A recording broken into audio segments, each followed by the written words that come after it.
जय OBC, जय OBC, जय OBC. हिंदवी स्वराज्याचे सरसंस्थापक छत्रपती शिवरायांना मानाचा मुजरा करतो। लोकमाता पुण्यश्लोक अहिल्यादेवी होळकर यांच्या चरणी नतमस्तक होतो। भारतीय राज्यघटनेचे शिल्पकार भारतरत्न डॉक्टर बाबासाहेब आंबेडकर यांना मानवंदना अर्पित करतो। सामाजिक सुधारणांचे जनक महात्मा ज्योतिबा फुले, क्रांतिज्योती सावित्रीबाई फुले यांच्या चरणी नतमस्तक होतो आणि सर्व महापुरुषांना, सर्व संतांना वंदन करून आज राष्ट्रीय ओबीसी महासंघाच्या 10व्या राष्ट्रीय परिषदेमध्ये मंचावर उपस्थित असलेले आपल्या राष्ट्रीय ओबीसी महासंघाचे राष्ट्रीय अध्यक्ष डॉक्टर बबनरावजी तायवाडे, विशेष रूपाने उपस्थित असलेले राष्ट्रीय ओबीसी आयोगाचे म्हणजे आयोग संवैधानिक झाल्यानंतरचे पहिले अध्यक्ष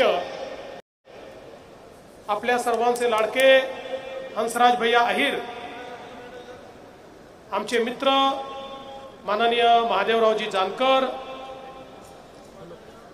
किसनजी कथोरे, विजयजी वडेट्टीवार, आमचे सहकारी परिणय फुकेजी, माणिकराव ठाकरेजी, सुधाकर अडबलेजी, अभिजित वंजारीजी,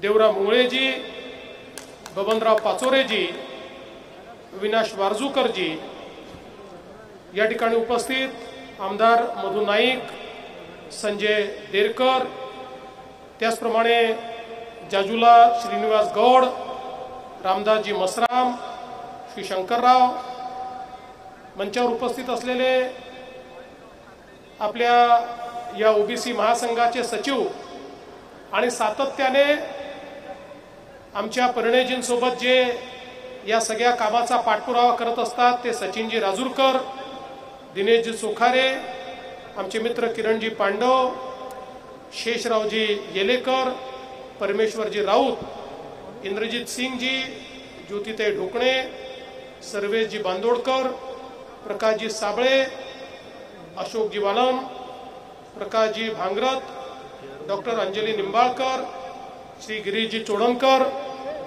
त्याचप्रमाणे संपादक असलेले पण ओबीसी समाजाला सातत्याने दिशा देणारे, मार्गदर्शन करणारे देवेंद्रजी गावंडे, मंचावरील सर्व मान्यवर, कोणाचं नाव सुटलं असेल तर क्षमा मागतो, आणि या ठिकाणी भारताच्या विविध राज्यातनं आणि विशेषतः महाराष्ट्रातनं आलेल्या सर्व माझ्या ओबीसी भगिनी आणि बंधूंनो,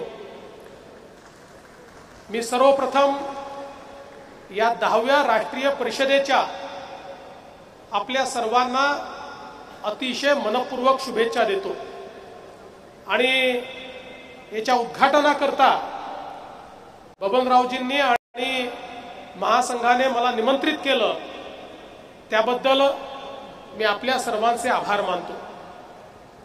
खरं म्हणजे परिणयजींनी या ठिकाणी सांगितलं की ओबीसी महासंघाची सुरुवात ही एका छोट्याशा खोलीतून 2005 साली झाली, पण तायवाडे सर आणि परिणयजी दोघेही मान्य करतील की 2005 ला जेव्हा सुरुवात झाली तेव्हापासून सातत्याने माझा संबंध या महासंघाशी राहिलेला आहे आणि तेव्हापासून सातत्याने महासंघासोबत मी काम करतोय। मला आठवतं की सगळ्यात पहिल्यांदा ज्यावेळी ओबीसीची नॉन क्रिमिलेअरची उत्पन्न मर्यादा ही केवळ 1 लाख रुपये होती, त्यावेळी 2000 साली एक मोठा संघर्ष मी उभा केला होता आणि मग विधानसभा विनंती अर्ज समितीच्या माध्यमातून विधानसभेतनं त्या काळामध्ये तो 1 लाखावरनं 2.5 लाख रुपये नॉन क्रिमिलियर ही 2003 साली 4 साली करून घेण्याचं काम हे आपण केलं होतं। आणि त्यावेळी बबनरावजी तायवाळे आमच्या सोबत होते आणि त्यांनी त्यात अतिशय महत्त्वाचं आणि मोलाचं मार्गदर्शन केलं होतं। आणि म्हणून माझा संबंध ओबीसी चळवळीशी, ओबीसी महासंघाशी हा गेल्या 25 वर्षाचा संबंध आहे। आणि सातत्याने मी हे मानणाऱ्यांपैकी आहे की जोपर्यंत आमच्या ओबीसी समाजाला प्रगतीच्या मुख्य धारेमध्ये आपण आणत नाही तोपर्यंत आपला जो प्रगत भारत आपल्याला तयार करायचा आहे ते स्वप्न आपल्याला पूर्णपणे त्या ठिकाणी पूर्ण करता येणार नाही। आणि म्हणूनच सातत्याने ओबीसी समाजाच्या ज्या काही मागण्या आहेत, ज्या काही अडचणी आहेत, या अडचणींच्या संदर्भात अनेक वर्ष या संघर्षामध्ये मी सातत्याने सामील होतो। आणि ज्यावेळी मुख्यमंत्री म्हणून, उपमुख्यमंत्री म्हणून, पुन्हा मुख्यमंत्री म्हणून काम करण्याची संधी मिळाली त्यावेळी मिळालेल्या संधीचा उपयोग करून ओबीसी समाजाकरता जी काही चांगले निर्णय करता येतील ते निर्णय सातत्याने घेण्याचा प्रयत्न या ठिकाणी केला। मला अतिशय आनंद आहे की जवळपास राज्यामध्ये ओबीसी समाजाच्या हिताचे 50 निर्णय हे या ठिकाणी घेण्याची संधी मला मिळाली आणि आपण ते घेतले। आणि या सगळ्या प्रक्रियेत जरी निर्णय घेण्याचं श्रेय आमचं असेल पण हे निर्णय करून घेण्याचं श्रेय जर कोणाचं असेल तर ते राष्ट्रीय ओबीसी महासंघाचं श्रेय आहे। बबनरावजींच्या नेतृत्वामध्ये या ठिकाणी परिणयजी असतील किंवा आमचे सचिनजी असतील, पूर्ण ही जी टीम आहे या टीमने इतका सातत्याने या सगळ्या गोष्टींचा पाठपुरावा केला की त्यामुळे एक एक निर्णय आम्ही घेत गेलो। आणि मला या गोष्टीचा आनंद आहे की केवळ कागदावर निर्णय राहिले नाही, मागे पुढे झाले असतील, कदाचित काही कमी झालं असेल, काही अधिक झालं असेल, पण घेतलेला एक एक निर्णय हा आपण पूर्ण करण्याचं काम केलं। आणि सगळ्यात महत्त्वाचं म्हणजे हॉस्टेलचा जो निर्णय होता अतिशय कठीण काम होतं, पण आता आपण जवळपास 54 हॉस्टेल सुरू केले आहेत, उरलेले हॉस्टेलही आता सुरू होत आहेत। आणि निश्चितपणे मला विश्वास आहे की आमच्या ओबीसी समाजाच्या मुलांना मुलींना शिक्षणाकरता त्या ठिकाणी हॉस्टेल असेल किंवा ज्यांना हॉस्टेल मिळत नाही त्यांच्याकरता आपण 60,000 रुपये त्यांना देण्याची योजना सुरू केली, ती योजना असेल, या योजनेच्या माध्यमातून आमच्या मुलांकरता शिक्षणाची दारं आपण खुली केली। यासोबत आपल्या ओबीसी विद्यार्थ्यांकरता पहिल्यांदा परदेशी शिष्यवृत्ती आपण सुरू केली आणि आज मोठ्या प्रमाणात आपली मुलं परदेशात देखील शिकतायत। अर्थात आता महासंघाची मागणी आहे की याचा थोडा विस्तार केला पाहिजे, अधिक विद्यार्थ्यांना त्या ठिकाणी पाठवलं पाहिजे। नजीकच्या काळात जरूर त्याचाही विचार आपण हा निश्चितपणे करू। पण मला या निमित्ताने एवढंच सांगायचं आहे की आम्ही ओबीसी समाजासोबत मी अतिशय कन्व्हिक्शन या ठिकाणी आहे। माझ्याकरता ओबीसी समाजासोबत राहणं हा काही कुठल्याही राजकीय फायद्याकरता, मतांकरता विषय नाही, तर माझं एक कन्व्हिक्शन आहे की या देशातला ओबीसी समाज हा या देशाच्या पाठीचा कणा आहे। या समाजाने या देशाच्या संपूर्ण जडणघडणीमध्ये पायव्याचं काम केलेलं आहे। आणि ओबीसी समाजातल्या विविध जातींनी, आमच्या 12 बलुतेदारांनी ज्या प्रकारे आपल्या देशामध्ये आपला गावगाडा चालवण्यामध्ये या ठिकाणी काम केलेलं आहे, आज आपल्या सरकारला आणि देशाला त्यांच्या पाठीशी उभं राहावं लागेल। आणि म्हणूनच मला याही गोष्टीचा आनंद आहे की देशाचे प्रधानमंत्री माननीय नरेंद्र मोदीजी, खरं म्हणजे प्रधानमंत्र्यांना कुठली जात नसते, ते कुठल्या एका समाजाचे नसतात, पण हाही विलक्षण योगायोग आहे की आज गेले 11 वर्ष या देशाचं नेतृत्व करणारे प्रधानमंत्री हेही ओबीसी आहेत। आणि या देशाला जगातली 4थी सर्वात मोठी अर्थव्यवस्था बनवून दाखवण्याचं कार्य या ओबीसी प्रधानमंत्र्यांनीच करून दाखवलेलं आहे। हे देखील मला असं वाटतं अत्यंत महत्त्वाचं आहे। आणि म्हणूनच ओबीसी समाजाच्या संवेदना समजून घेत मोदीजींनी जातनिहाय जनगणनेचा विषय असेल, तो पूर्ण केला। इतके वर्ष आमच्या ओबीसी आयोगाला संविधानातच स्थान नव्हतं, त्याला संवैधानिक करून सगळे संवैधानिक अधिकार प्रदान करण्याचं काम हे मोदीजींनी केलं। आमच्या मुलांना केंद्र सरकारच्या आरक्षणामध्ये त्या ठिकाणी डॉक्टर होण्याकरता आरक्षण मिळत नव्हतं, ते आरक्षण मिळवून देण्याचं काम मोदीजींनी केलं। वेगवेगळ्या ठिकाणचे 7 असे महत्त्वाचे निर्णय आहेत की जे मोदीजींनी या ठिकाणी घेतले आणि त्यामुळे आपल्या राष्ट्रीय स्तरावर ओबीसीचा बोलबाला झालेला आपल्याला पाहायला मिळाला। आणि एवढंच नाही तर स्वातंत्र्य उत्तर काळामध्ये सर्वाधिक ओबीसी मंत्री असलेलं मंत्रिमंडळ हे मोदीजींनी स्थापन केलं आणि पूर्ण देशातल्या ओबीसी समाजाला आपल्या मंत्रिमंडळामध्ये स्थान देण्याचं काम त्यांनी केलं। आणि म्हणून मला या निमित्ताने हेच सांगायचं आहे की या समाजाच्या प्रति आमचं कमिटमेंट आहे। खरं तर अनेक वेळा आपल्याला माहिती आहे की माझ्यावर ओबीसी समाजाकरता बोललो म्हणून टोकाची टीका झाली, मला टार्गेटही केलं, पण मी सगळ्या समाजाचा विचार केला, मी कुठल्या एका समाजाचा विचार केला नाही। पण त्याच वेळी जर ओबीसी समाजाला एखाद्या गोष्टीची आवश्यकता आहे तर त्या गोष्टीचं प्रतिपादन करणं, त्या गोष्टीचा निर्णय घेणं हे कधीच मी चुकीचं मानत नाही। त्यामुळे मला कितीही टार्गेट केलं तरीही ओबीसी समाजाच्या हक्कांकरता मी त्या ठिकाणी लढत राहणारच आहे, मी कधीही ती लढाई थांबू देणार नाही। खरं म्हणजे आपल्याकडे अलीकडच्या काळामध्ये एखाद्या समाजाकरता लढतोय म्हटलं म्हणजे दुसऱ्या समाजाच्या विरोधात अशा प्रकारचं जे काही एक चित्र तयार करण्याचा प्रयत्न होतोय हे चित्र देखील अतिशय चुकीचं आहे। उलट मला तर या गोष्टीचा आनंद आहे की आज मी मुख्यमंत्री आहे। याचं कारण ओबीसी समाजासहित सगळ्या समाजांनी आम्हाला आशीर्वाद दिला, म्हणूनच या ठिकाणी आपण या पदापर्यंत पोहोचू शकलो।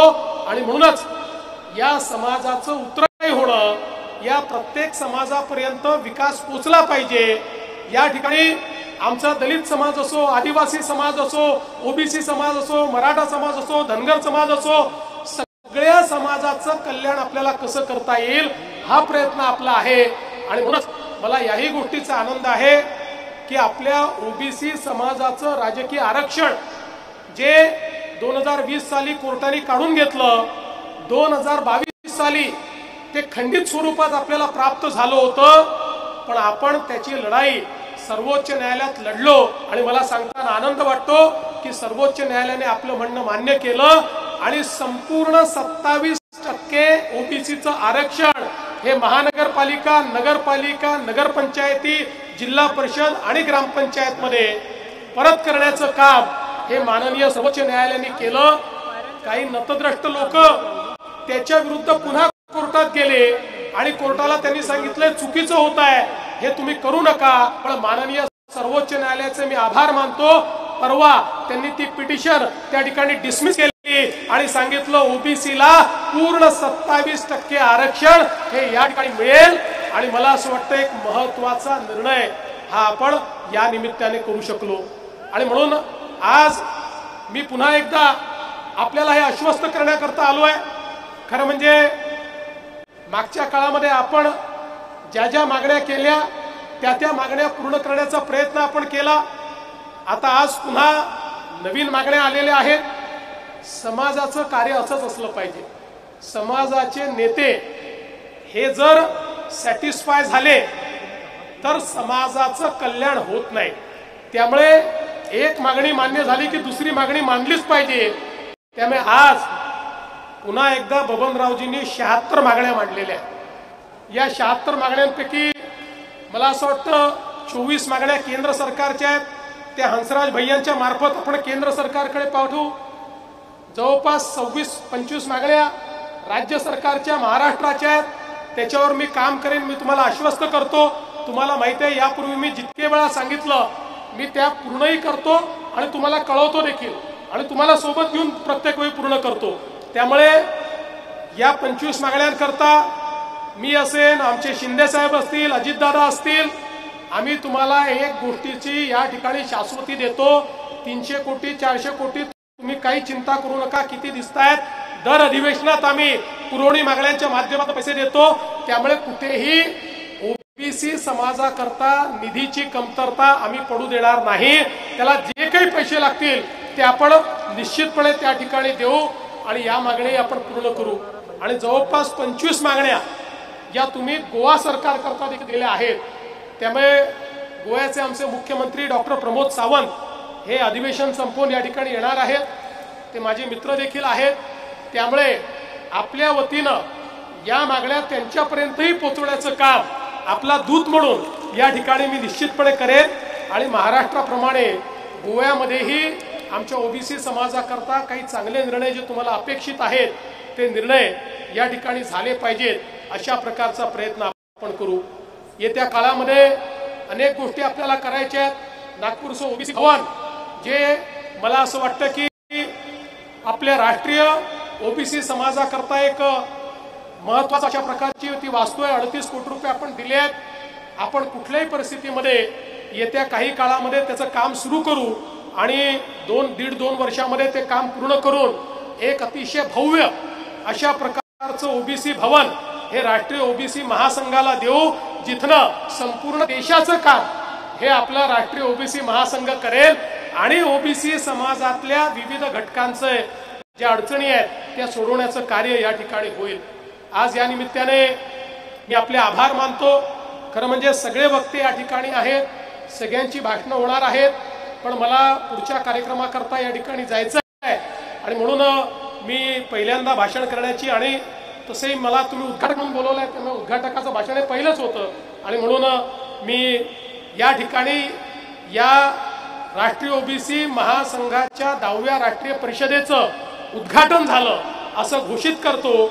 आणि मगाशी बोलताना बबनराव म्हणाले की आमच्या परिणय भाऊंना तुम्ही मंत्री बनवा। बबनराव, लोक तर त्यांना मुख्यमंत्री समजतात। माझ्यासोबत ते राहत असल्यामुळे लोकांना माहिती आहे की मुख्यमंत्र्याची गुरुकिल्ली आहे याच्याकडे। तुम्ही त्याला डिमोशन करायला निघाले, पण जरूर त्यांचा भविष्यात चांगला विचार होईल। मी पुन्हा एकदा आपल्या सर्वांचं या ठिकाणी मनपूर्वक अभिनंदन करतो। आमचे सगळे सहकारी नागपूरचे या ठिकाणी उपस्थित आहेत, त्यांचंही मी मनापासून धन्यवाद देतो, कारण आमच्या सगळ्या ओबीसी चळवळीत माझ्यासोबत राहिलेली सगळी मंडळी आहे, त्यांचेही मनापासून आभार मानतो। पुन्हा एकदा आपल्या सर्वांचे आभार मानून माझं बोलणं संपवतो। धन्यवाद। जय हिंद, जय महाराष्ट्र, जय